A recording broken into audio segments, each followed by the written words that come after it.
గురించి చాలా అద్భుతంగా ప్రార్థన ప్రారంభించగానే త్వరగా వచ్చినందుకు దేవునికి మహిమ కలుగును గాక.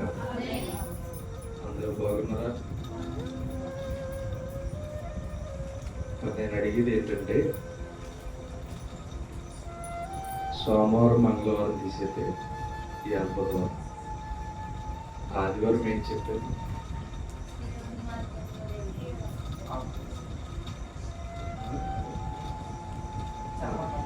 చెప్పండి. ఓకే ఓకే నమ్మకం లేకుండా ఉండకో. ఓకే ఓకే అదే ఓకే ఓకే రైట్, కరెక్ట్గా చెప్పండి. గుర్తుంచుకోండి, అంటే గుర్తుంచుకోవడం వల్ల మనము జ్ఞానం పెరుగుతూ ఉంటుంది.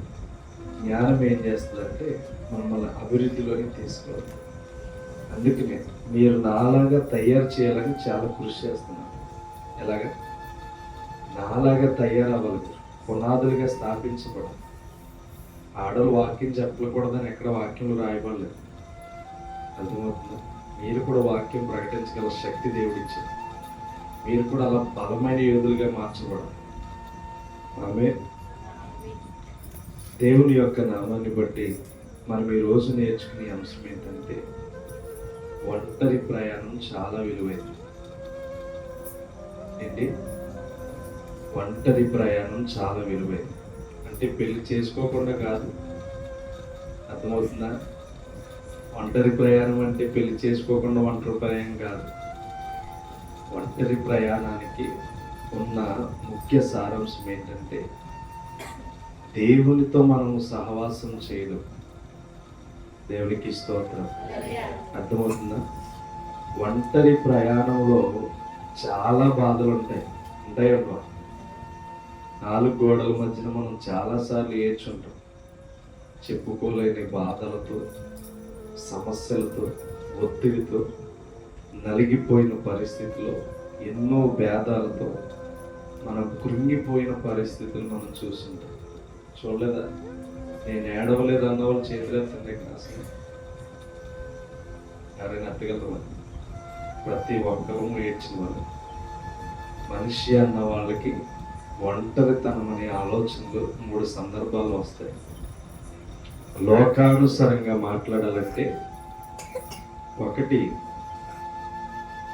ఒంటరిగా ఉన్న వ్యక్తికి నేను ఒంటరిని అన్న ఆలోచన చాలా బాధనిస్తూ ఉంటాను. ఎప్పుడైనా ఒంటరిగా ఉన్న వాళ్ళు మాట్లాడినారా? తల్లిదండ్రులు లేక, తల్లిదండ్రులు కోల్పోయి అర్థం చేసుకునే పరిస్థితుల్లో ఒక్కొక్కరిని మనం చూస్తూ ఉంటాం. వాళ్ళు అనే మాట ఏంటో తెలుసా? తల్లిదండ్రులు నాకుంటే చాలా బాగుండు, నన్ను ఆదుకునే వాళ్ళు లేరు, నేను నా బాధని వ్యక్తపరచడానికి, నాలో ఉన్న రోదనని చెప్పుకోవడానికి ఎవ్వరూ లేరని ఒక్కడిగా ఉన్నవాళ్ళు ఒంటరితనంతో బాధపడతారు. రెండవది ఏంటంటే, మనకి మనముగా కలగజేసుకున్నది ఏంటంటే ప్రేమ. ఈ లోకంలో గుడ్డితనం అనే ప్రేమ. ఈ ప్రేమ ఏం చేస్తుందంటే, ఒక్కడు మోసం చేసి మనల్ని వెళ్ళిపోతే, లేకపోతే ఒక వ్యక్తి మనల్ని మోసం చేసి వెళ్ళిపోతే మనకేం కలుగుతుందంటే, అందరూ ఉన్న ఇంట్లో ఒంటరితనం అనేది కలుగుతుంది. మూడవది ఏంటంటే, ఇంటిలో అందరూ ఉన్నా మనం ఒంటరిగా ఉండడం.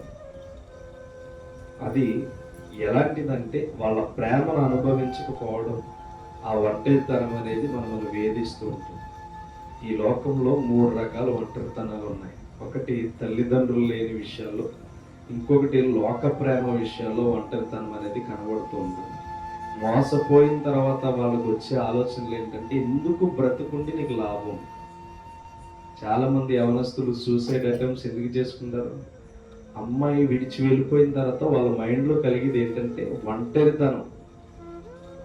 అబ్బాయి విడిచి వెళ్ళిపోయిన తర్వాత అమ్మాయి కలిగేది ఏంటంటే ఒంటరితనం. అది మోసకరమైన ప్రేమ.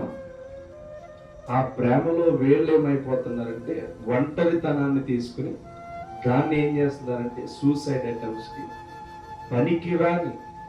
పనికిరాని పాత్రను పొందుకున్నారు. మళ్ళీ ఆ పనికిరాని పాత్ర కోసం వీళ్ళ జీవితాన్ని ఏం చేస్తున్నారంటే పాడు చేసుకుంటున్నారు. వృధా చేసుకుంటున్నారు. అలాగే కుటుంబంలో ఉన్న ప్రేమ పొందుకోవడం మానేసి ఒంటరిగా ఉండడానికి ఎక్కువ ఇష్టపడుతూ ఉంటారు. ఈ 3 రకాల ఒంటరితనాలు ఏం చేస్తాయంటే మనిషిని బాగా కృంగదీస్తాయి. అందుకని ఈ మూడిట్లో మనం ఉండకూడదు. సంఘబిడ్డలైన వాళ్ళు, దేవునికి స్తోత్రం. మనము దేవుని ప్రేమించే వారిగానే మాత్రం ఉండాలి. అయితే ఈ ఒంటరితనం ఎంత క్షోభ కలుగు చేస్తుందంటే మనం మొట్టమొదటిగా చూస్తే యాకోబు అని గుర్తొస్తాడు. ఎవరు? యాకోబు గుర్తొస్తాడు. చూడండి 32వ అధ్యాయం 24వ వచనంలో ఎందుకు అతడు ఒక్కడే మిగిలిపోయాడని అక్కడ రాయబడిందో చూడండి. ఆదికాండం 32. యాకోబు ఎక్కడ ఉంటాడో ఆదికాండంలో ఉంటాడు. అబ్రహాము సంతానం అంటాడు. 32:24. 24.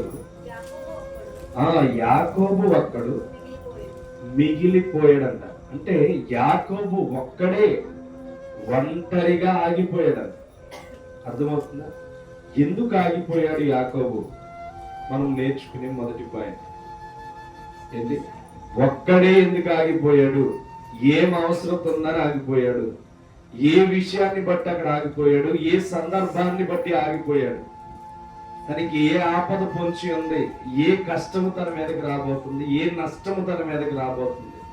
తనకి ఆ టైంలో ఒక్కడే నిలిచిపోవడానికి గల కారణం ఏంటి అని అంటే, తన విషయంలో జరిగిన ప్రధాన పాత్ర ఏంటంటే, అన్నని మోసం చేసి ఎప్పుడైతే తన గృహాన్ని విడిచి వెళ్ళిపోయాడో, లాబాను అనే రిబ్కా తన అన్న ఇంటికి ఏమయ్యాడంటే వెళ్ళి అక్కడ కొన్ని సంవత్సరాలు వ్యవసాయం చేశాడు. ఏ వ్యవసాయం అంటే గొర్రెలు మేపడము, అవన్నీ చేసి రాహేలును ప్రేమించి 14 సంవత్సరాలు ఏం చేశాడు? కొలువు చేశాడు. ఎన్ని సంవత్సరాలు? 14 సంవత్సరాలు చేసి ఆపై 6 సంవత్సరాలు ఎక్స్ట్రాగా ఏం చేశాడంటే అక్కడ నిలబడ్డాడు. ఆ ప్రాంతంలో అతడు ఆగి ఉన్నాడు. అయితే ఆగి ఉంటే దేవుని యొక్క ప్రణాళిక ఏమన్నదంటే, యాకోబు ఇంతకాలం ఇక్కడ నివసించావు గనుక ఇక నువ్వు ఇక్కడి నుంచి బయలుదేరి నీ తండ్రి గృహానికి నువ్వు చేరుకోవాలి. యాకోబు ఒంటరిగా ఎందుకు మిగిలిపోయాడంటే ఇది తెలుసుకోవాలి. ఇప్పుడు ఈ మామగారింటికాడ ఇతను పెరిగి ఉన్నాడు కదా. ఈ పెరిగిన వ్యక్తి 20 సంవత్సరాలు ఆ మామగారి దగ్గరే తిని ఉన్నాడంటే ఆలోచించేయండి. అతను కూడా ఎంత సాగిరి చేశాడో కూడా మనం అర్థం చేసుకోవాలి. అంటే తన ఉన్న ఆస్తి ఏమన్నాడంటే, నీవు చార్ల గలవన్నీ తీసుకుని గర్రెలను మేకలను నువ్వు చార్ల గలవన్నీ తీసుకుని నువ్వు వెళ్ళిపోవచ్చు అని లాబాన్ అన్నాడు. లాబాన్ అంటే ఇతను గొర్రెలు బొచ్చు కత్తిరిస్తారు కదా పెరిగిపోతే, ఆ బొచ్చు కత్తిరించి పని చేసేవాడు లాబాన్. దూర ప్రాంతం వెళ్ళి ఈ లాబాన్ ఏం చేశాడంటే ఈ బొచ్చు కత్తిరించి పని మీద వెళ్ళిపోయాడు. అయితే ఇప్పుడు యాకోబు ఏం చేశాడంటే వాళ్ళకి లేయాని, రాహేలును, జిల్పాని వీళ్ళ ముగ్గురిని తీసుకుని దొంగ సాటును ప్రయాణం అయిపోయాడు. ఎందుకు యాకోబు ఒంటరిగా మిగిలిపోయాడంటే ఇది తెలియాలి మీకు. అందుకని ఆ ముగ్గురిని తీసుకుని, ముగ్గురు భార్యలను తీసుకుని వెళ్ళిపోయాడు. వెళ్ళిపోయి యబ్బోకు రేవు దగ్గరికి ఆ సమయం వచ్చింది. ఎక్కడికి? యబ్బోకు రేవు దగ్గరికి. రాహేలు క్రింద దాసి ఒకటి ఉండేది, జిల్ప. ఆ జిల్పని కూడా యాకోబు సంతానానికి ఏర్పాటు చేసుకున్నాడు. ఎందుకంటే రాహేలు వెళ్ళి ఇదిగో ఈమె వలన, లేయా వలన నాకు పిల్లడొద్దు, ఈ జిల్ప వలన నాకు కావలసిన బిడ్డలు ఈ బిడ్డ ద్వారా నాకు కావాలని చెప్పి తన దాసిని కూడా యాకోబుకి ఇచ్చిందనమాట. అంటే 3వ వ్యక్తిగా జిల్ప కనబడుతుంది. అయితే వెళ్ళి యబ్బోకు రేవు దగ్గర పరిష్కారం దొరికింది. ఇప్పుడు ఎదరి నుంచేమో అన్నయ్య తినని చంపడానికి వస్తున్నాడు. ఎందుకు చంపడానికి? ఎందుకని? మొదట్లో ఏం చేశాడు? అన్నయ్యను మోసం చేసి ఇస్సాకు చేత ఆశీర్వాదం పొందుకుని పరారైపోయాడు. ఇప్పుడు ఇక్కడ ఆ లాభాను మామగారిని మోసం చేసి పారిపోతున్నాడు. ఇప్పుడు ఇంటికి వెళ్ళాలంటే అన్నయ్యని ఎదుర్కోవాలి, వెనక్కి వెళ్ళాలంటే మామగారిని మోసం చేసి వచ్చాడు. ఎటు తిరిగినా తనకేమవుతుందంటే పరిష్కారం దొరక్క మరణం చెందుతాడు. ఎందుకంటే వెనకాల మామ వచ్చి చంపేస్తాడు, ఎదర అన్నయ్య వచ్చి 400 వేసుకుని వస్తున్నాడు. అన్నయ్య 400 జనాన్ని వేసుకుని తమ్ముడిని చంపుదామని వస్తున్నాడు. వీళ్ళిద్దరూ దగ్గర పడే టయానికి యాకోబు చేసిన తెలివైన పని ఏంటంటే, ఒక నరుడు అక్కడ ఏమని చదవబడిందన్నమాట మాట, యాకోబు ఒక్కడే మిగిలిపోయానంటే యాకోబు ఏం చేశాడంటే వీళ్ళందరినీ 2 గుంపులుగా చేసి ముందుకు పంపించేశాడు, ఎబ్బోకు రేవు దాటించి. తర్వాత యాకోబు ఏం చేశాడంటే దేవునితో పట్టడం ప్రారంభించాడు. మీరు ఎప్పుడైనా గమనించలేదో, మనము ప్రార్థన మానేస్తాం కానీ దేవుడంట యాకోబు ప్రార్థన చేస్తే అక్కడ ఆగిపోయాడంట.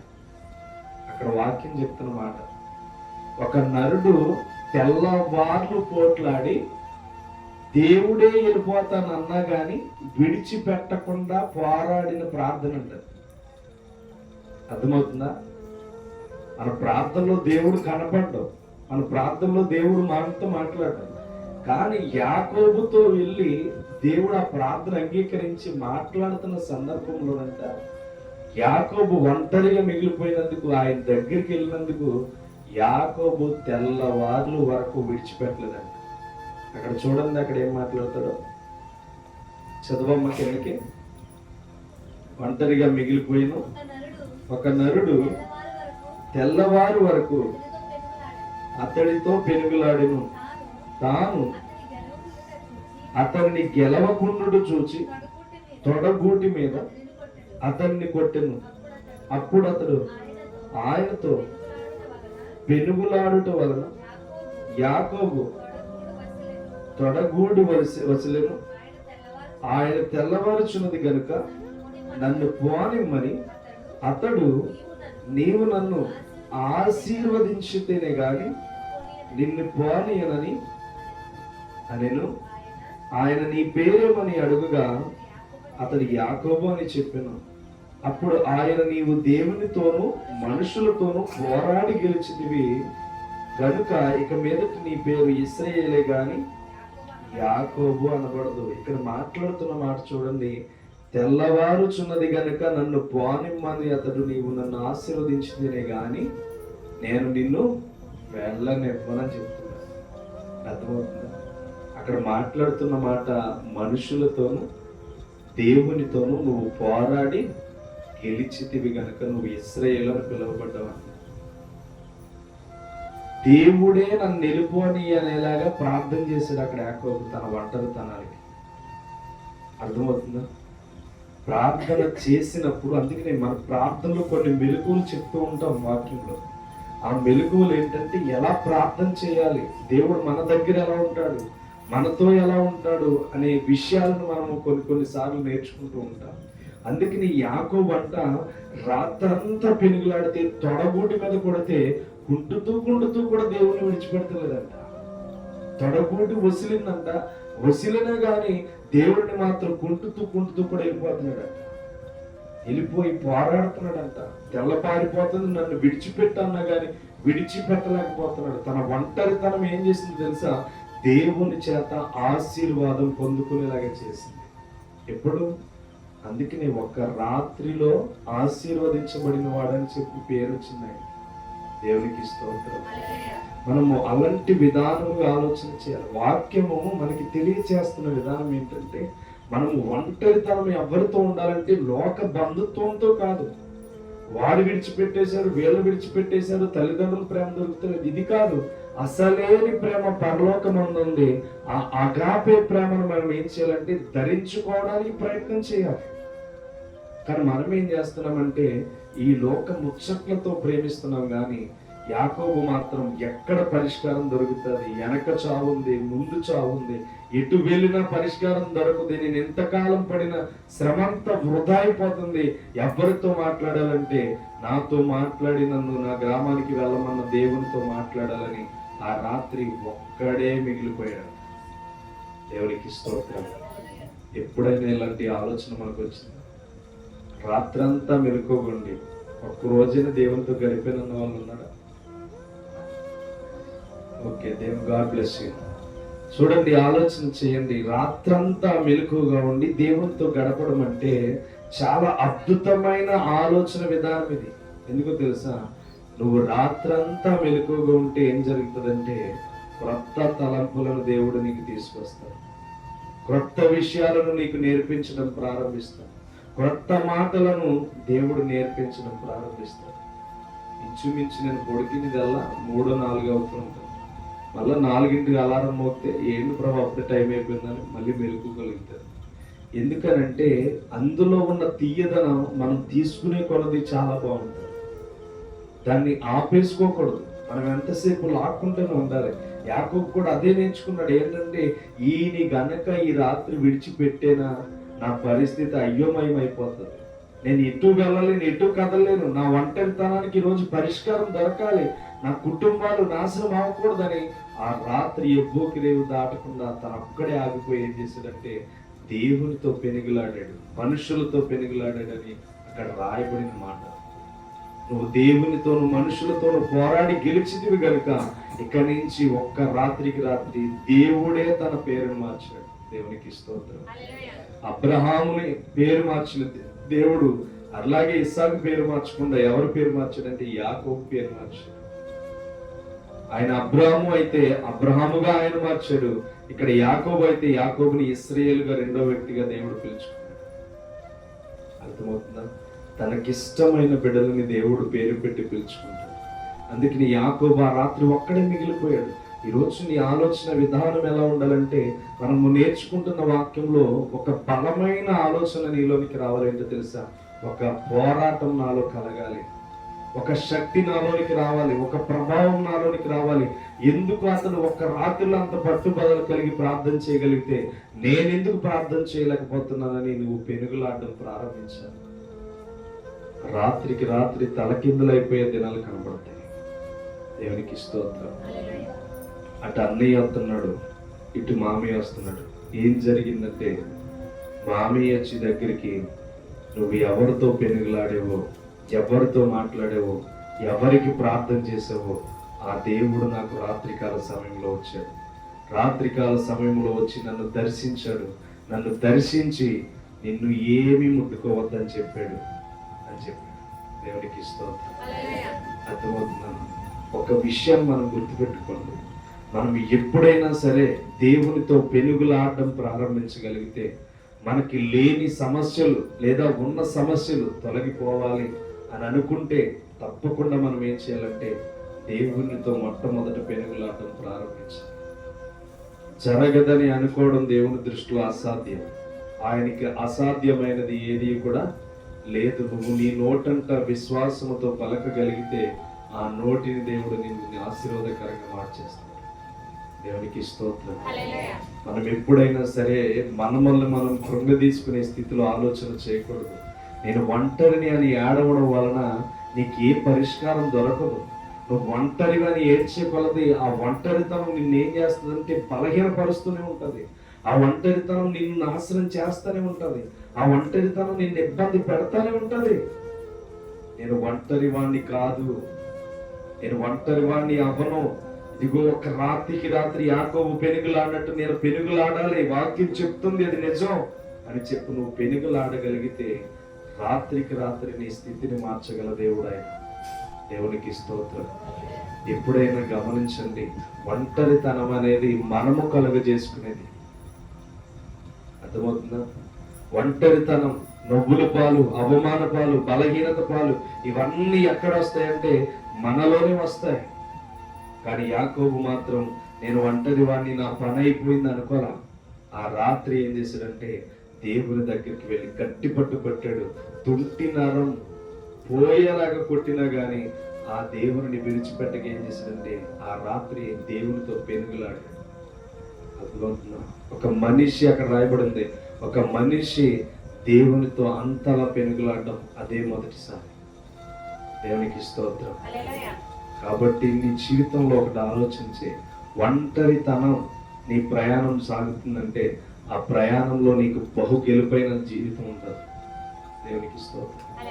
నువ్వు ఎప్పుడైనా సరే ఒంటరితనం ఒంటరితనం ఒంటరితనం అన్న ఆలోచన పెట్టుకోవద్దు. ఒంటరితనం చావని మైండ్లోకి తీసుకెళ్ళిపోతుంది. ఎప్పుడైనా గుర్తుపెట్టుకో. నేను నెలపడ్డాను చావు గురించి. ఆ మైండ్ సెట్ మారదు. చావు చావు చావు, రాత్రి పగలు నిద్ర లేకుండా చనిపోనే థాట్ని తీసుకొస్తూనే ఉంటది. తీసుకొచ్చి నేను ఈ లోకంలో నుంచి లాక్కెళ్ళిపోవాలని చూస్తే ఎందుకు తెలుసా? వాడితో పాటు నరకంలో నేను వెయ్యాలనే వాడి సంకల్పం. అర్థమవుతుందా? వాక్యం ఎందుకు దేవుడు నీ దగ్గర మాట్లాడతాడంటే నువ్వు నశించిపోతున్నావు. మీకు అర్థం చేసుకోండి, అపవాదిగడంట ఒక్క సెకండ్ నిద్రపోడంట. అర్థమవుతుందా? ఒక్క సెకండ్ నిద్రపోడు. వాడికి నిద్ర పట్టదంట అసలు. అర్థమవుతుంది? ఎందుకో తెలుసా? వాడి టార్గెట్ ఎవరైతే వాక్యం బయటికి వెళ్తున్నారో వాళ్ళ దగ్గరికి ముందాడు దూతలను ఆజ్ఞాపిస్తున్నాడు. ఆజ్ఞాపించి ఎప్పుడు పడుతుందో చూడు వాక్యం ఎగరగొట్టేద్దాం వీళ్ళిద్దరమయ్యానని చెప్పి కాపలా కాస్తాయంట. అర్థమవుతుందా? వాడి ప్రభావం ఏంటో తెలుసా? వాడు శక్తికి మించి పనిచేస్తున్నాడు. మనము పని చేయగలుగుతున్నామా? ప్రార్థన చేయగలుగుతున్నామా? వాడు శక్తికి మించి పనిచేస్తున్నాడు. వాడు బలాన్ని మించి పనిచేస్తున్నాడు. కునుకక రాత్రి పగలు ఏం చేస్తున్నాడంటే మృంగుదామని చూస్తున్నాడు. చూడండి, పేతురులో ఈ మాట మామూలుగా జ్ఞాపకం చేస్తున్నాడు. 1 పేతురు 5:8 అనుకుంటా, చూడమ్మా.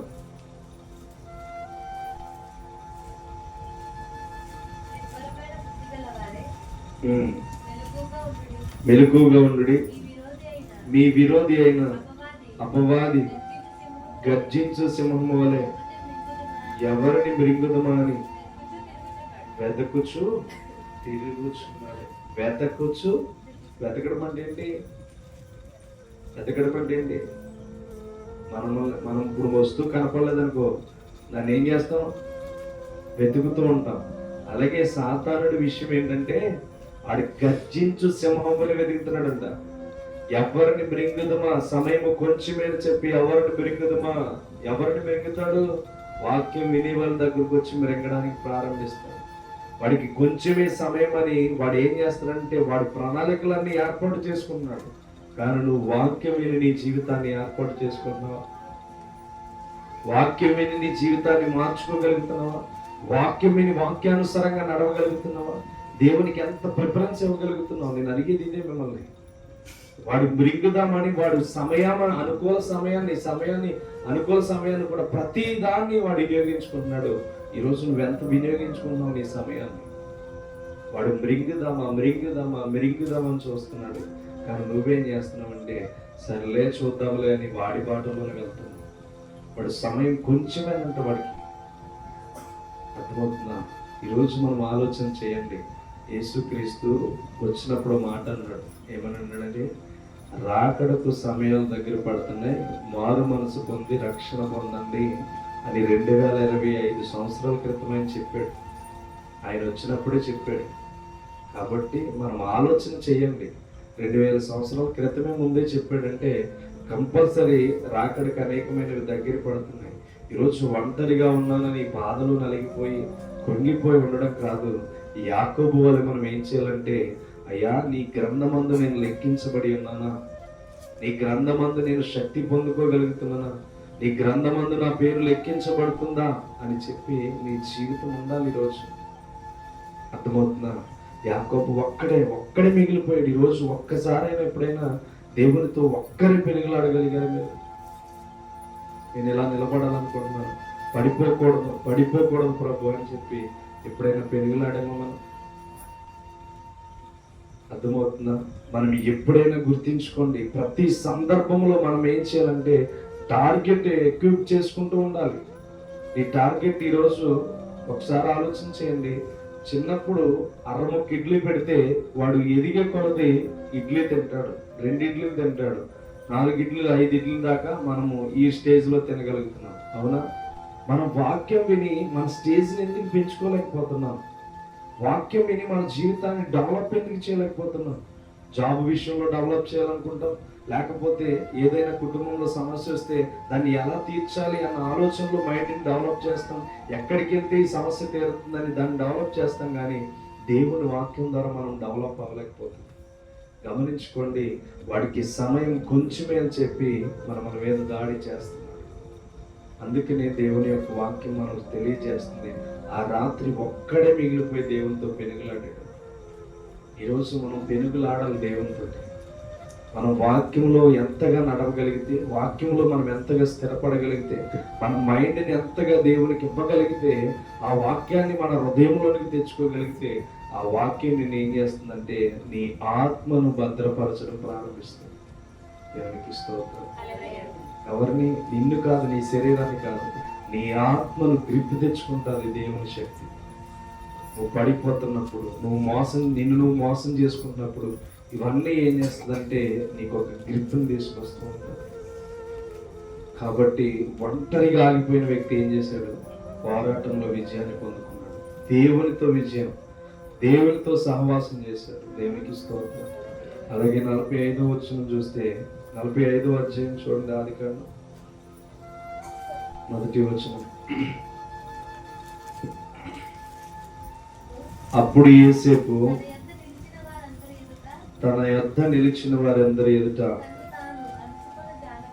తన్ను తాను అణచుకొన జాలక నా యొద్ద నుండి ప్రతి మనిషిని వెలుపలకి పంపివేయుడని బిగ్గరగా చెప్పెను. యోసేపు తన సహోదరులకు తన్ను తాను తెలియచేసుకున్నప్పుడు ఎవరును అతని యొద్ద నిలిచి ఉండలేదు. అతడు ఎలుగెత్తి అడవగా ఐగుప్తులను పరో ఇంటి వారును వినిరి. చూడండి, ఇక్కడ చూడండి, యోసేపు ఒంటరి అయిపోయాడు. అర్థమవుతుందా? యోసేపు జీవితంలో కూడా ఒంటరి. ఎలా ఒంటరి అంటే బంధువులందరూ ఉన్నారు, ఒంటరి అయిపోయాడు. అర్థమవుతుందా? గుర్తుపెట్టుకోండి బాగా. యోసేపు ఒంటరి అయిపోయిన తర్వాత తన అన్నదమ్ములు తన దగ్గరకు వచ్చారు. వచ్చిన తర్వాత ఎదురుగా నిలబడితే తన తాను కంట్రోల్ చేసుకోలేని ఎమోషన్లోకి వెళ్ళిపోయాడు. తన తాను కంట్రోల్ చేసుకోలేని స్థితిలోకి వెళ్ళిపోయాడు. ఎలా వెళ్ళిపోయాడంటే, మీరు ఎప్పుడైనా గమనించండి, భార్య భర్తల మధ్యన గొడవ అయినప్పుడు ఎవ్వరికీ చెప్పుకుంటే అన్యాయమే, ఇబ్బంది అని చెప్పి ఒంటరిగా ఎప్పుడైనా గదిలో ఉండి వచ్చిన స్థితి మీరు గమనించుకోండి. ఒక ఇద్దరు మధ్యన గొడవ అయ్యి చెప్పుకోలేని పరిస్థితిలో ఉన్నప్పుడు, వాళ్ళిద్దరూ నలిగిపోతున్న హృదయాలతో ఉన్నప్పుడు, ఒక స్త్రీ 4 గోడల మధ్యకి వెళ్ళి కన్నీరు కారుస్తుంటే ఆ కన్నీరు ఎలా ఉంటుందో తెలుసా? మానసిక వేదన, మానసిక ఒత్తిడి. ఏంటి బాధ? ఎలా కృంగిపోతున్నానేంటి? ఇలా నా జీవితం అయిపోతుందేంటి? ఇలా నా బ్రతుకు అయిపోతుందేంటి? నేను ఊహించిన దానికంటే నేను ఊహించినవి జరుగుతున్నాయేంటి అని చెప్పి ఎంతగానో రోధిస్తూ ఉంటుంది 4 గోడల మధ్య. కానీ పురుషుడు స్త్రీని అర్థం చేసుకోలేని పరిస్థితి. ఏంటంటే కొట్టడానికైనా ఇష్టపడతాడు, కానీ తనని ఓదార్చడానికి ఇష్టపడతాడు. ఆ 4 గోడల మధ్యన స్త్రీ ఏమవుతుందంటే నలిగిపోతూ ఉంటుంది. అర్థమవుతుందా? ఆ మానసిక ఒత్తిడి ఎంత భయంకరంగా ఉండదు తెలుసా? ఎందుకులే ఈ బ్రతుకన్న ఆలోచన కూడా అక్కడ వచ్చేస్తూ ఉంటుంది. ఎందుకులే ఈ బ్రతుకన్న తలంపు కూడా వచ్చేస్తూ ఉంటది. అలాంటి పరిస్థితుల్లో యావత్ ఇంచుమించు అన్నదమ్ములు 10 మంది దాకా ఉన్నారు. 11 మంది అలా కుటుంబ సభ్యులు ఉన్నారు. తండ్రితో కుటుంబం చాలా సంతోషంగా ఉండొచ్చు. అలాంటి సందర్భంలో యోసేపుని బాధాకరమైన పరిస్థితులు అమ్మేసిందే కాక వాడు చచ్చిపోయాడు అని చెప్పి తండ్రికి తెలియచేశారు. ఇప్పుడు తన పరిస్థితి ఏంటో తెలుసా? చాలా రోధిస్తున్నాడు, చాలా వేదన కలిగి ఉన్నాడు. సరిగ్గా అన్నదమ్ములు తన అధికారంలో ఉన్నప్పుడు వచ్చారు. వాళ్ళని ఏం చేయగల శక్తి అయినా అతనికి ఉంది. ఆకలితో చంపేసి శక్తి అయినా అతనికి ఉంది ఆ టైంలో. కానీ తన ఆలోచన విధానం ఎలా ఉందో తెలుసా? దేవుడు నన్ను ఈ రోజు ఇక్కడికి పంపించాడంటే వాళ్ళని ఒక రోజు నా దగ్గరికి తీసుకురావడానికి అది ఇదే సమయం అని ఆలోచించి వాళ్ళ మీద పన్నెత్తి ఒక్క మాట కూడా అనలేదు. తన ఒంటరిగా ఎన్ని రోజులు ఏడ్చాడో తెలుసా? 45వ అధ్యాయం చూడండి, 14వ వచనంలో ఎంత కృంగిపోయి తన తమ్ముడి మీద పడి ఏడుస్తున్నాడు. తన తమ్ముడైన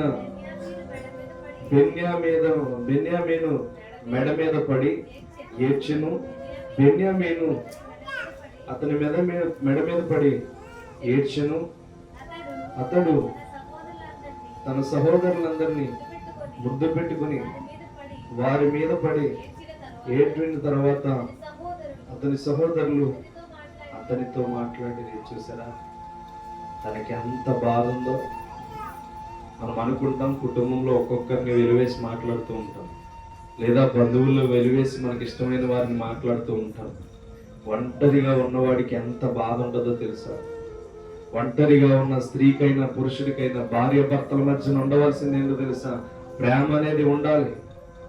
భార్య భర్తల మధ్యన, బంధువుల మధ్యన ఏముండాలంటే ప్రేమ అనేది ఉండాలి. ఇక్కడ అన్నదమ్ముల మధ్యనే ప్రేమ లేదు. అతని తండ్రి ఇతన్ని ఎక్కువగా ప్రేమిస్తున్నాడని చెప్పి ఒంటరిగా గెంటేశారు. ఇప్పుడు అందరూ మెడ మీద పడి ఏడుస్తున్నాడు. నా అన్నలారు నన్ను ఎందుకు ఇలా చేశారని ఏడవట్లేదు. ఈ సమయం దేవుడు నాకు ఇచ్చాడు మిమ్మల్ని పోషించడానికి అని చెప్పి ఏడుస్తున్నాడు. తన బాధను వ్యక్తపరుస్తున్నాడు. తను ఏం చేశాడో తెలుసా? కింద వచనాలకు వెళ్తే అక్కడ చూడండి. యోసేపు యొక్క సహోదరులు వచ్చిన వర్తమానం ఫరో ఇంటిలో వినబడెను. అది ఫరోకును అతని సేవకులకు ఇష్టముగా నుండెను. అప్పుడు ఫరో యోసేపుతో ఇట్లనెను, నీవు నీ సహోదరులను చూచి మీరిలాగు చేయుడి, మీ పశువుల మీద బరువులను కట్టి కానాను దేశములకు వెళ్ళి మీ తండ్రిని మీ ఇంటి వారిని వెంట పెట్టుకున్న నా ఎద్దకు రండి. ఐగుప్తు దేశంలో మంచి వస్తువులతో మీకు ఇచ్చేదను, ఈ దేశం యొక్క సారమును మీరు అనుభవించేదరు, మీకు ఆర్జయ్యన్నది కదా అని చెప్పి దీన్ని చేయడని ఆ పిల్లల కొరకు అవన్నీ చేయమన్నాడు. అంటే యోసేపు ఏం చేశాడు? తన అన్నదమ్ముల కోసం యావత్ అక్కడున్న దేశం అంతా తెలిసిపోయింది. యోసేపు యొక్క స్టోరీ తన వ్యక్తపరిచాడు. ఎంత కన్నీరు కార్చుంటాడు, ఎంత బాధపడి ఉంటాడు, ఎంత నలిగిపోయి ఉంటాడు. ఎప్పుడైనా భార్య భర్తల మధ్యన గొడవ వస్తే చేయవలసిన పని ఏంటంటే ఒకరిని ఒకరు ఓదార్చుకునే స్థితిలో ఉండాలి. గొడవ అయింది, కోపం వచ్చింది, అదే అంటున్నాను, బంధువులందరూ ఉండి ఒంటరిగా ఉండే స్థితి ఒకటి ఉంటుంది. అది ఎలాంటిదంటే అనుభవించవలసిన ప్రేమను అనుభవించకపోతే, అర్థమవుతుందా? చూపించవలసిన ప్రేమ తల్లిదండ్రులు బిడ్డల మీద చూపించకపోతే వాళ్ళకు ఒంటరితనం అనేది వస్తుంది. అయ్యో, నా తల్లిదండ్రులే నన్ను చూడట్లేదు, నా తల్లిదండ్రులే నన్ను గమనించట్లేదు, నా బిడ్డలే నన్ను సరైన రీతిలో ఆలోచన చేయట్లేదు, వాళ్ళ ప్రేమను నేను పొందుకోవాలనుకుంటున్నాను, వాళ్ళ ప్రేమే నాకు దొరకట్లేదని వాళ్ళు ఏమవుతారంటే నలిగిపోతారు. ఒంటరితనం వచ్చేస్తుంది. హృదయం నలిగిపోయి వేదన బాధను చెప్పుకోలేని స్థితి ఎలా ఉంటుంది తెలుసా? కన్నీరు ఒకటే కళ్ళ ముందు కార్చరు కానీ మానసికంగా చచ్చిపోయినట్టే ఉంటారు వారి పరిస్థితి. అర్థమవుతుందా? మన బంధువులలో కానీ అన్నదమ్ములలో కానీ ఉండవలసింది ప్రేమ అనేది చాలా ప్రాముఖ్యం. యోసేపును చూస్తే అర్థమవుతుంది. ఫరో ఇంటికి తెలియగానే యావత్ అక్కడ ఉన్న రాజ్యానికి మొత్తం తెలిసిపోయిందంట. అయ్యో, యోసేపు అన్నదమ్ములు వచ్చారంట, చూద్దాం రండి అని అలా గుంపులుగా కూడొచ్చేసారంట. ఎందుకో తెలుసా? యోసేపు తన అన్నలని ప్రతి దినము మరిచిపోలేక తన అన్నలతో ఉండవలసిన సహనాన్ని కోల్పోయాడు. తన ఆలోచన విధానములు అన్ని కోల్పోయి బ్రతుకుతున్నాడు. ఆ బ్రతుకుతున్న బ్రతుకులు ఏమైందంటే అన్నలందరూ వచ్చే టయానికి యావత్ అక్కడ ఉన్న వాళ్ళందరూ తనను చూడడానికి వచ్చేసారంట వాళ్ళ అన్నదమ్ములు. ఎందుకని? వాళ్ళ అన్నదమ్ముల గురించి అంత వివరణ ఇచ్చాడు ఆయన. దేవునికి స్తోత్రం. ఒంటరితనం అనేది మన బంధువుల నుంచి కలుగుతుంది. ఒంటరితనం అనేది మన జీవితంలో శ్రమలను బట్టి కలుగుతుంది. ఈరోజు ఆలోచన చేయండి, మనం ఏ పరిస్థితుల్లో ఒంటరి వాళ్ళమై ఉన్నామో, ఏ బలహీనతలను బట్టి ఒంటరి వాళ్ళమై ఉన్నామో, 4 గోడల మధ్యన ఎందుకు ఏడుస్తున్నామో దానికి పరిష్కారం ఎక్కడ దొరుకుతుందంటే దేవుని దగ్గర మాత్రమే దొరుకుతుంది. దానికి పరిష్కారం ఎక్కడ దొరుకుతుందంటే దేవుని విషయాల్లోనే దొరుకుతుంది. మనం ఎప్పుడైనా సరే ఆలోచన విధానంలో చాలా చక్కగా ఉండాలి. దేవుడు తెలియచేస్తున్న విషయం ఏంటంటే ఒంటరిగా ఉన్న వ్యక్తి దగ్గరికి దేవుడు వెళ్తాడు. దేవునికి స్తోత్రం. ఒంటరిగా ఉన్న వ్యక్తిని దేవుడు దర్శిస్తాడు. ఒంటరిగా ఉన్న వ్యక్తిని దేవుడు నెమ్మది పరుస్తాడు. దేవునికి స్తోత్రం. కీర్తనల గ్రంథం 4:8 చూడండి ఏం మాట్లాడుతున్నాడు.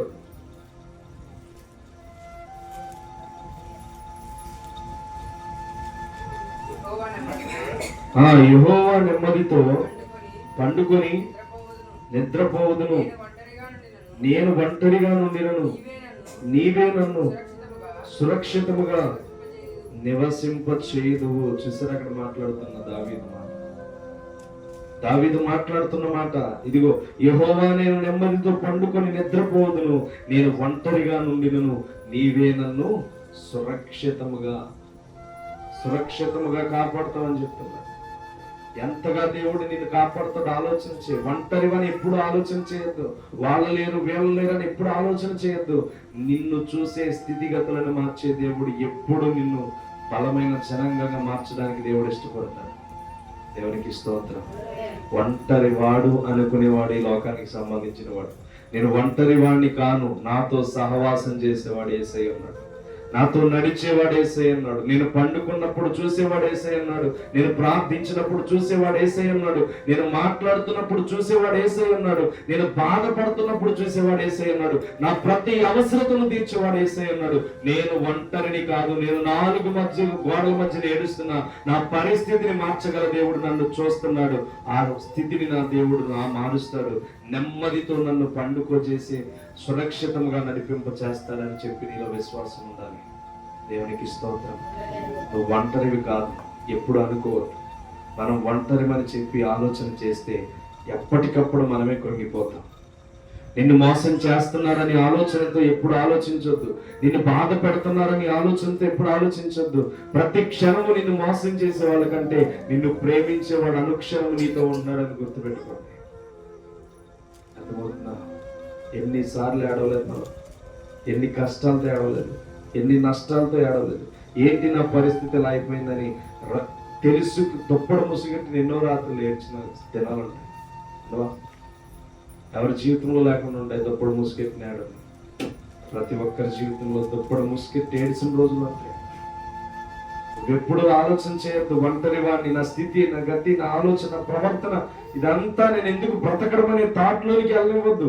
ఎందుకంటే అపవాది కొంచెమే సమయం అని చెప్పి వాడు ఏం చేస్తున్నాడంటే గర్జించు సింహం వల్ల తిరుగుతున్నాడు. సింహం ఏం చేస్తుంది? ఆహారం దొరికినప్పుడు.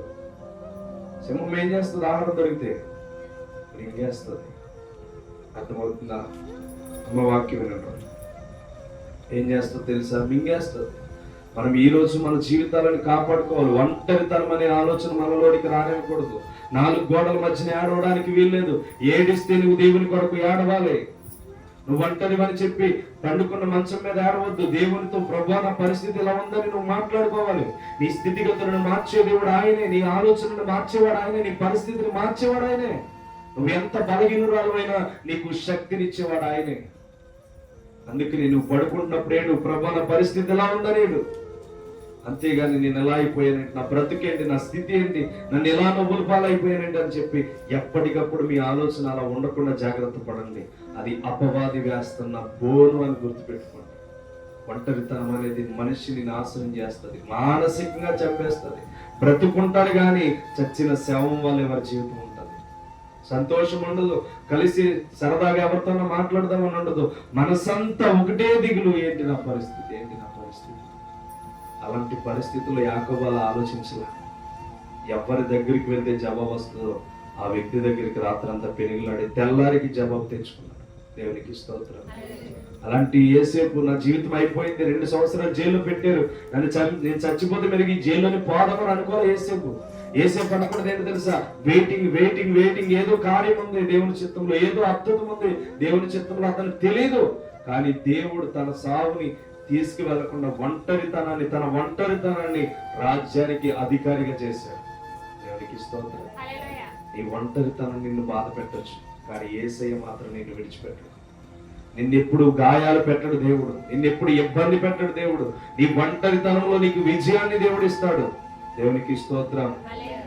కాబట్టి ఈ రోజు నువ్వు ఆలోచన చేయి, ఒంటరితనం అనేది నీలోనికి రానిపోతుంది. నీ జీవితంలో ఆ ఒంటరితనం నాశనం చేయడానికి వస్తుంది తప్ప ఆ ఒంటరితనం నుంచి బయటకు వచ్చే ఎన్నో రాత్రులు, మెలకువగలిగిన రాత్రులు ఏడ్చాను. ఏంటి పరిస్థితి, తల్లిదండ్రులు ఎలా ఉన్నారు, నా జీవితంలో ఎలా జరుగుతున్నాయి ఏంటి, ఇవన్నీ ఒక పీస్ ఆఫ్ మైండ్ లోకి తీసుకెళ్లకుండా నాశనం చేసే మైండ్ లోకి తీసుకెళ్ళిపోయి శాంతి లేకుండా చేసినాయి, మనశ్శాంతి లేకుండా చేసినాయి.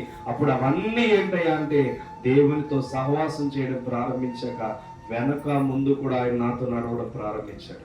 దేవునికి స్తోత్రం. ఎప్పుడు నా నోటి మీద చిరునవ్వు తప్ప, ఎప్పుడు జ్వరం వచ్చినా, ఎప్పుడు తలపోటు వచ్చినా బాధ అనేది నా జీవితంలో లేదు. అంత నమ్మకంగా నడవాలి దేవునితో, అంత విశ్వాసంతో నడవాలి.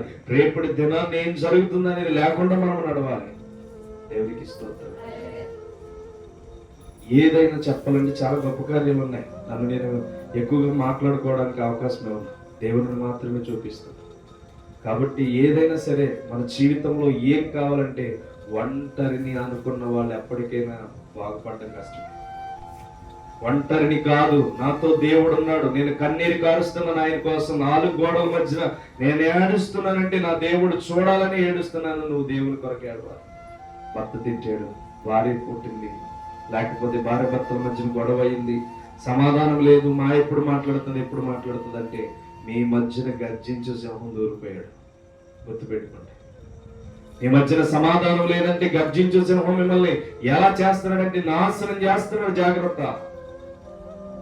అందుకనే బంధువుల మధ్యన కానీ ఇంటి వారి మధ్యన కానీ ఏముండాలంటే ఒంటరితనం అనేది లేకుండా సమాధానంతో అందరూ కలిసి ఉండాలి. దేవునికి స్తోత్రం. కాబట్టి చూడండి, యెషయా గ్రంథం 60వ అధ్యాయం 22వ వచనం చూడండి.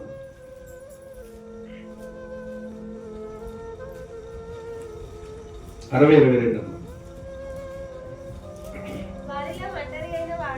వారిలో ఒంటరి అయిన వాడు 1000 మంది అగును, ఎన్నిక లేని వాడు బలమైన జనమగును. యెహోవానగు నేను తగ్గిన కాలమున నీ కార్యమును అమ్మా ఈ కార్యమును త్వరపెట్టుదును. అర్థమవుతుందా? ఏమన్నాడు? తగ్గిన కాలమందు నీ కార్యమును త్వరపెట్టుదును. తగ్గిన కాలం, నీకు ఒక కాలం ఉంది. అందుకనే నువ్వు ఒంటరి వాడిగా 1000 మందిగా మారుతావు, 1000 మందివా 10,000 మందిగా మారుతావు. నువ్వు ఎప్పుడైనా ఒంటరి అని అనుకోవద్దు. నీ కాలానికి నేను సమయాన్ని ఏర్పాటు చేశాను. ఒంటరి వాడు అనుకుని నువ్వు బలహీనపడితే నీ మీద దాడి జరుగుతుంది. నువ్వు ఒంటరివి వాడివి కాదు. నీకు తగిన కాలాన్ని దేవుడు ఏం చేశాడు? ఏర్పాటు చేసి ఉంచాడు. అందుకనే ఒంటరి వాడు 1000 మంది అవుతాడు అన్నాడు. అందుకని దావీదు కూడా అన్నాడు, ఒంటరి వాడిని నేను ఒంటరి వాడిని కాను, నన్ను సురక్షితంగా నువ్వు కాపాడుచున్నావు. నేను నెమ్మదితో పడుకుంటాను, సురక్షితంగా సంతోషంగా ముందుకు వెళ్తానని దేవుని యొక్క వాక్యం సెలవిస్తుంది. ఈరోజు ఒంటరి అన్న ఆలోచన మనలో డిలీట్ చేసేయాలి. ఏం చేయాలి? డిలీట్ చేసేయాలి. శ్రమలు అనేవి, బాధలు అనేవి, 4 గోడలు ఏడ్చినవన్నీ మీరేం చేయాలంటే డిలీట్ చేసేయాలి. అవన్నీ దాచుకుంటే దాచేవాడు సాతానుడు. గుర్తుపెట్టుకోండి, జరిగిపోయిన వాటిని దాచేవాడు సాతానుడు. దేవుడు ఏం చెప్పాడో తెలుసా? ఈ దినం గురించి ఆలోచించమన్నాడు. మనం రేపటి దినం గురించి మనం ఆలోచించకూడదు. జరిగిపోయిన దాన్ని రిపీట్ చేయకూడదు. బాగా గుర్తుపెట్టుకోండి. మనం దేవుని బిడ్డలుగా ఇక్కడికి వస్తున్నామంటే ఒకటి గుర్తుపెట్టుకోండి, ఈ దినానికి గుర్తుండాలి. జరిగిపోయిన దాన్ని పొల్లొడిసే వాళ్ళు ఎవరంటే గొడవ పెట్టుకుని ఇద్దమ్మా. జరిగిపోయిన దాన్ని గుర్తు పెట్టుకుని లేవనెత్తే వాళ్ళు గొడవలు కావాల్సిన వాళ్ళు. కానీ జరిగిపోయిన దాన్ని విడిచిపెట్టి పాస్ను మాత్రం వెతుక్కుంటారు, జరిగే దాన్ని వెతుక్కుంటారు, వాళ్ళు మాత్రం దేవుని చిత్తంలో ఉన్నవారు. దేవునికి స్తోత్రం. అందుకనే జరిగిపోయినవి ఉంటే నా ఇంట్లో వాళ్ళు కూడా నన్ను పొడిసిన ఎన్నిపోట్లు ఉన్నాయి. అర్థమవుతుందా? అవన్నీ కూడా మనము వెతుక్కోకూడదు. ఇప్పుడు ఎలా ఉన్నామంటే దేవునితో సహవాసం చేస్తున్నాం, దేవుడు మనతో సహవాసం చేస్తున్నాం. కాబట్టి మన ప్రయాణం ఎలా ఉండాలంటే దేవుని చూపిస్తే పొడిసిన వాళ్ళు కూడా కాళ్ళ దగ్గరికి వస్తారు. దేవునికి స్తోత్రం. కాబట్టి మనం ఒంటరి వాళ్ళమని ఎప్పుడైనా అనుకుంటే అది సాతాను తలపులకు తీసుకువెళ్ళి నాశనం అనే సాతాను చావు వైపు నడిపిస్తాను. అర్థమవుతుందా? నేను ముగించేస్తాను. ప్రసంగి గ్రంథం 4వ అధ్యాయం చూడండి, 8వ వచనం 10వ వచనం చూడండి. ప్రసంగి 4:10.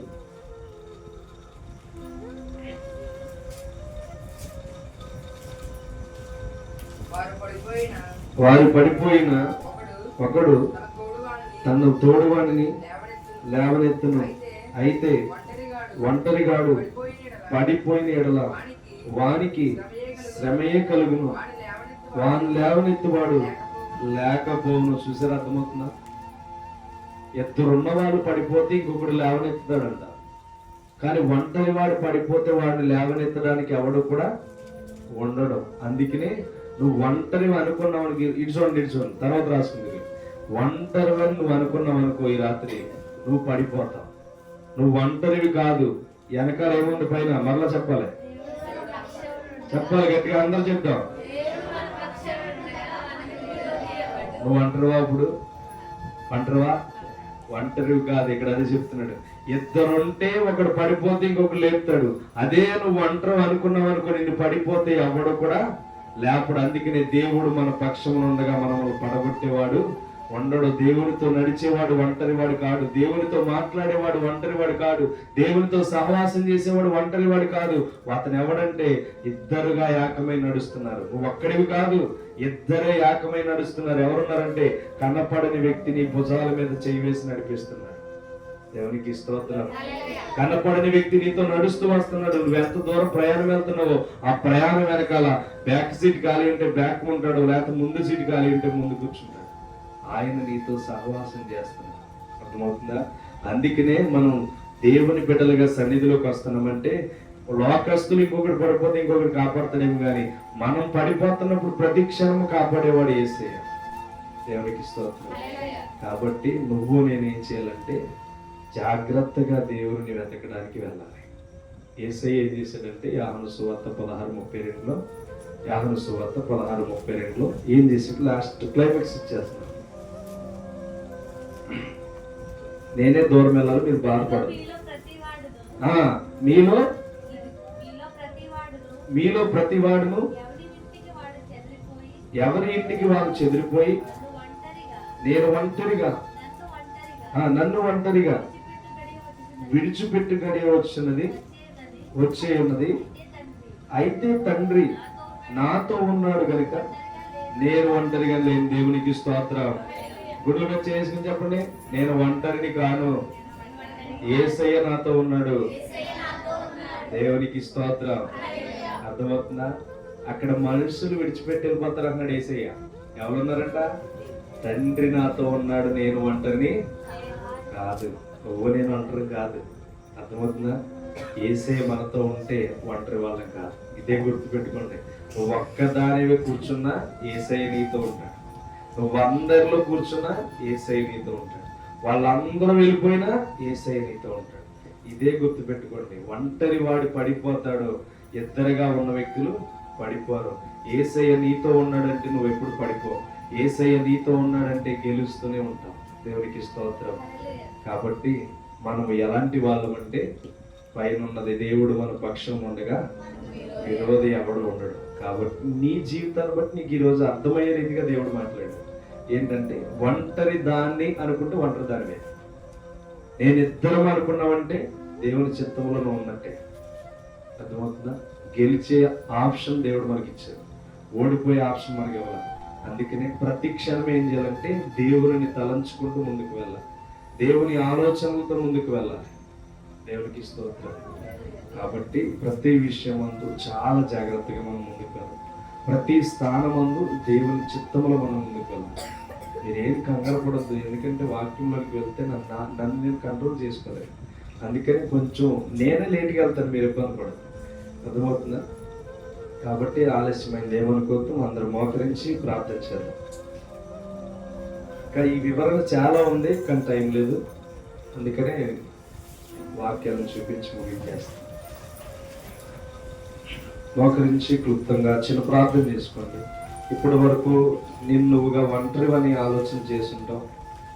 ఇప్పటి వరకు నీ జీవితంలో చాలా సార్లు రహస్యంగా కన్నీటితో ఏడ్చుంటావు.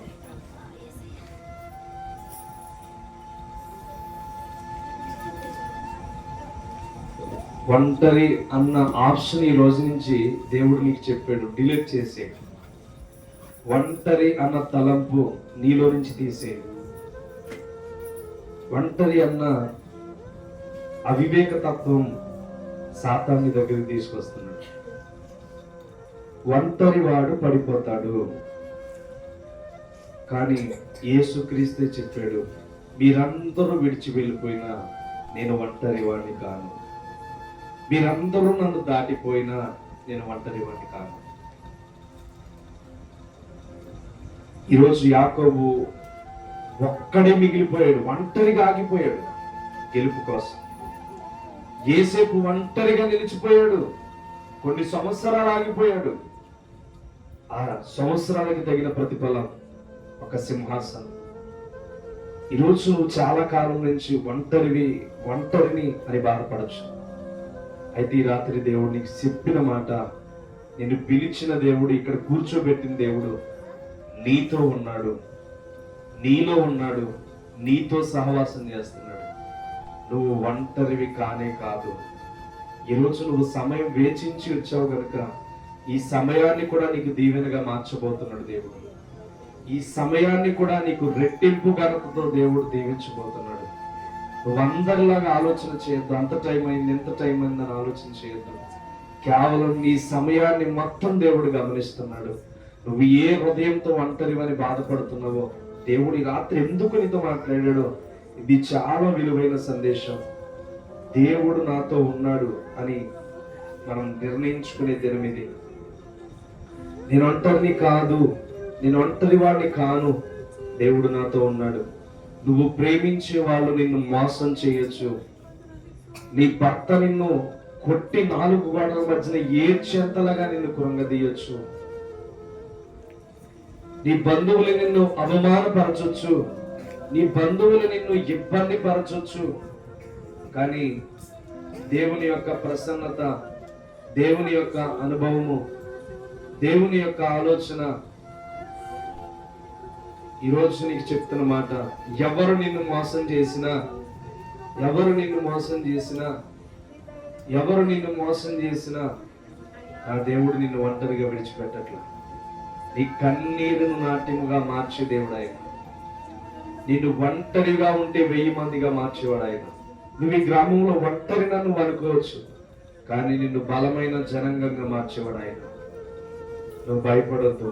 ఈ రాత్రి నువ్వు ఒంటరివని దేవుడు కాదని చెప్తున్నాడు.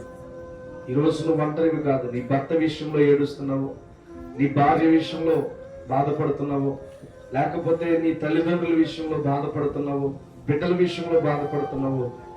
ఎవ్రీథింగ్ దేవుడు నీతో చెప్తున్న మాట, నువ్వు ఒంటరివి కాదు, నువ్వు ఒంటరివి కాదు.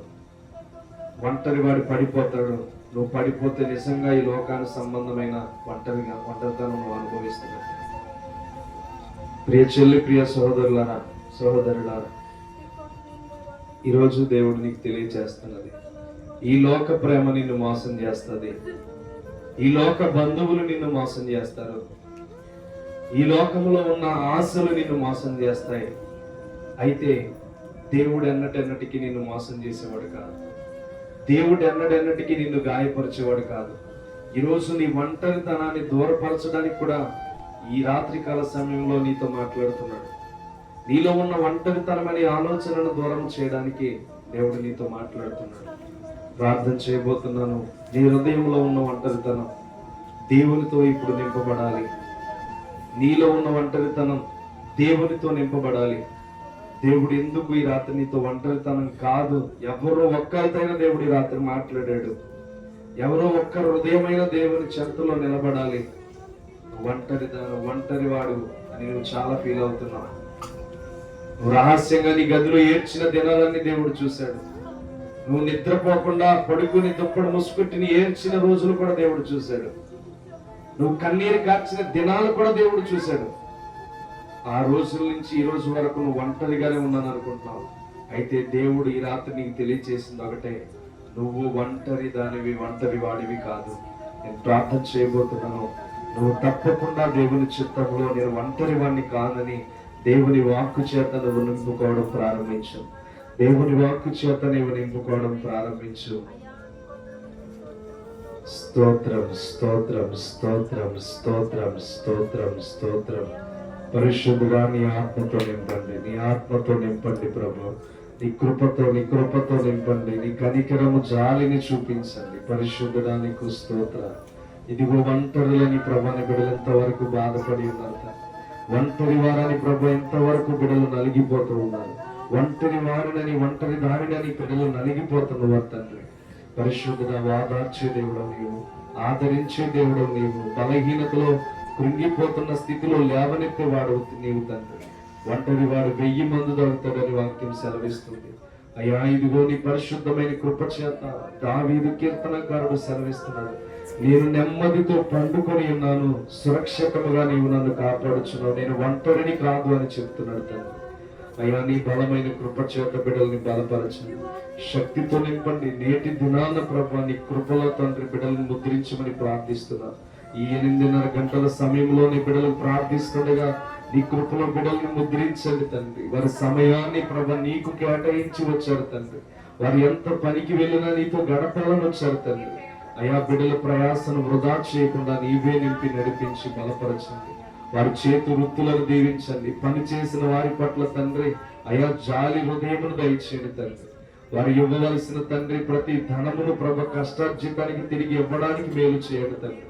వ్యతిరేకముగా ఆలోచన చేసే ప్రతి ఆలోచన యేసు నామములో తొలగిపోవునుగా ప్రార్థిస్తున్నాం. నీవే కృప చూపించి కష్టార్జితం బిడ్డలు పొందుకునే భాగ్యాన్ని దయచేయండి. అది అనుభవించే ధన్యతను దయచేయండి. ఈ గ్రామం అంతటికి మేలుతో నడిపించి నీ కృపలో భద్రతనివ్వమని ప్రార్థిస్తున్నాం. ఈ గ్రామం అంతటిని దీవించండి. ఈ గ్రామంలో నీ సన్నిధిలో విలువైన సత్యవాక్యాన్ని నీ బిడ్డలిని వారెంతగానో బలమును పొందుకొనిచున్నప్పుడు తండ్రి వీరందరినీ నీ బలముతోను నీ ఆత్మతోను నింపండి తండ్రి. ఈ రాత్రి నుంచి ఇక ఎవ్వరూ కూడా ఒంటరిగా కన్నీళ్లు పెట్టుకోకూడదు. యేసయ్యా నీ ఉన్నావని ప్రభా కన్నీరు పెట్టుకునే భాగ్యాన్ని బిడ్డలకు దయచేయండి. నీతోనే సహవాసం చేసే ఆలోచన దయచేయండి. ఇక్కడ ఉన్న చిన్న బిడ్డలు మొదలుకొని పెద్దవారి వరకు ప్రతి ఒక్కరికి మంచి ఆరోగ్యములో బలము శక్తిని దయచేయండి. గర్భఫలాల విషయంలో మేలు చేయండి. ఈ సంవత్సరంలో అనేకమైన కార్యములు మా సంఘము ద్వారా చూచుదుముగా ప్రార్థిస్తాం. అనేకమైన కార్యములు జరుగులుగా ప్రార్థిస్తున్నాం. అద్భుతాలు జరుగులుగా ప్రార్థిస్తున్నాం. ప్రభు అనేక మంది తరలి వచ్చి నీ సన్నిధిలో విస్తారముగా తండ్రి చాలని స్థలాన్ని మాకు అనుగ్రహించమని కోరుచు. నీవే కృప చూపించి బలపరిచి మేలు చేసి ఈ సహవాసంలో ఎటువంటి ఇబ్బందులు జరగకుండా తండ్రి, బిడ్డలకు ఎటువంటి అవమానాలు రాకుండా తండ్రి నీవే నీ కృపలో ముద్రించండి. నీ బిడ్డల మీదకి వస్తున్న ప్రతి సింహ గర్జనను తండ్రి యేసు నామములో చీల్చివేయమని ప్రార్థిస్తున్నాను. నీ కృప ద్వారా బిడ్డలు ఎటువంటి నిందపడిన మాట్లాడిన నోరు చేర్చబడునుగా ప్రార్థిస్తున్నాను. నీవే కృప చూపించి బలపరిచి మేలు చేయమని ప్రార్థిస్తున్నాను. నీ ఆత్మతో బిడ్డలు నింపండి, శక్తితో నింపండి తండ్రి. అయ్యా ఓపికతో ఉన్నారని నీ బిడ్డల మీద దాడి చేయి ప్రతి ఆత్మని యేసు నామములో బంధించమని ప్రార్థిస్తున్నాను. నీవే కృప చూపించి బలపరిచి మేలుతో దీవించండి. ఎంతో ప్రయాసతో వచ్చారు, వారి సమయం వృధా కాలేదని నువ్వు మాట్లాడి ఉన్నావు కనుక నీ బిడ్డల్ని శక్తితో నింపి బలముతో నింపి ఆశీర్వదించమని కోరుచున్నాను.